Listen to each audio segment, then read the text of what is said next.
নদীবক্ষে মাথা তুলছে কংক্রিটের পিলার, নদীর তীরেও চলছে কংক্রিটের পিলার নির্মাণ। প্রায় ৩৮টি বড় কংক্রিটের পিলার গাঁথা হয়েছে নদীর তীর ও নদীবক্ষে, গাঁথা হয়েছে ইটের বড় পাঁচিল। স্থানীয়দের অভিযোগ, এভাবেই বীরভূমের শান্তিনিকেতনের ঐতিহ্যবাহী কোপাই নদী দখল করে উঠছে কংক্রিটের নির্মাণ।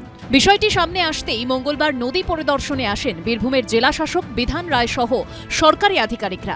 ঘুরে দেখার পর নির্মাণ কাজ বন্ধ রাখার নির্দেশ দেন তাঁরা। কবিগুরু রবীন্দ্রনাথ ঠাকুরের বহু লেখাতেই কোপাই নদীর উল্লেখ রয়েছে। শ্রীনিকেতন শান্তিনিকেতন উন্নয়ন পর্ষদের অধীনে এই নদী। সরকারি নিয়ম অনুযায়ী মিষ্টি জলের নদীর তীর চারণভূমি, তীরের ৫০০ মিটার পর্যন্ত কোনো নির্মাণ করা যায় না। কিন্তু সেই নিয়মকে বুড়ো আঙুল দেখিয়ে ঐতিহ্যবাহী কোপাই নদীর তীর ও নদী বক্ষে মাথা তুলেছে কংক্রিটের নির্মাণ।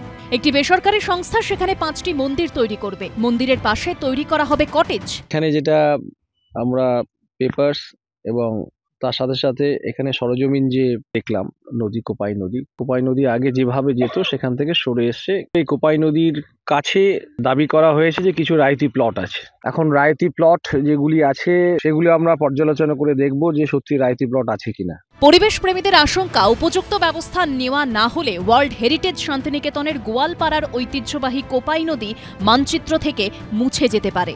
এ নিয়ে শুরু হয়েছে রাজনৈতিক চাপানুতর। ডিএম সাহেবকে যেতে হচ্ছে কেন? উনি খবর পাচ্ছেন না যে যারা ওখানে তোলামূলের লোকেরা দীর্ঘদিন ধরে একটু একটু করে জায়গা দখল করছে, এরা জঙ্গল দখল করে নিয়ে কয়লা খনি করছে, নদী দখল করে নিয়ে বাড়ি করছে, বিভিন্ন জায়গায় শুধু দখলের রাজনীতি করছে। আজকে ডিএম সাহেব আর কত জায়গায় যাবেন? সঠিক সিদ্ধান্তই নিয়েছেন, জেলা শাসক নিজে গিয়েছেন এবং তিনি কাজ বন্ধ করে দিয়েছেন।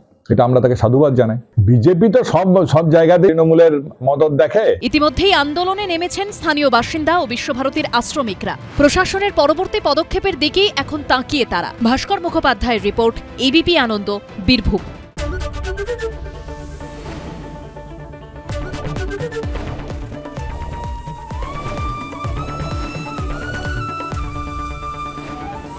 এবিপি আনন্দ, এগিয়ে থাকে, এগিয়ে রাখে।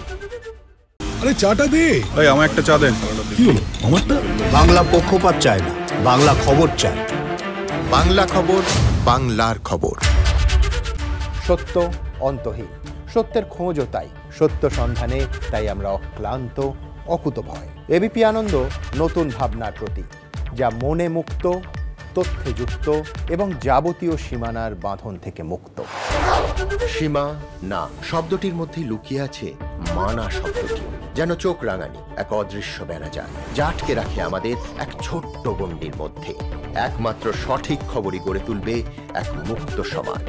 সেই জগৎ গড়ার লক্ষ্যে কোনো সীমানার ঠুকুটি আমরা মানব না। এবিপি আনন্দ, এগিয়ে থাকে, এগিয়ে রাখে।